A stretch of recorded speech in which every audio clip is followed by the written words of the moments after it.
হৃদয়ের অন্তঃস্থলেতে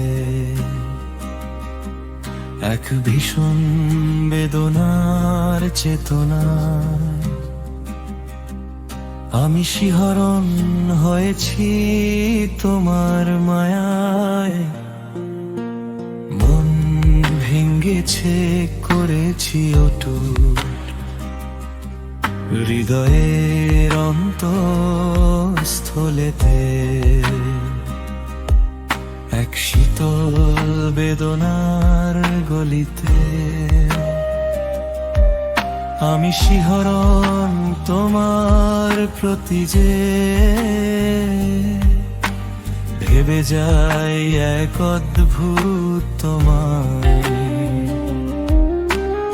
এক মধুর কণ্ঠের সীমানায় আজও আছি দাঁড়িয়ে, শুনতে পাবো কি তার সুর। আমি ঠিকানা বিহীন কোনো গন্তব্যে নেই, লক্ষ্যে পৌঁছানোর গন্তব্য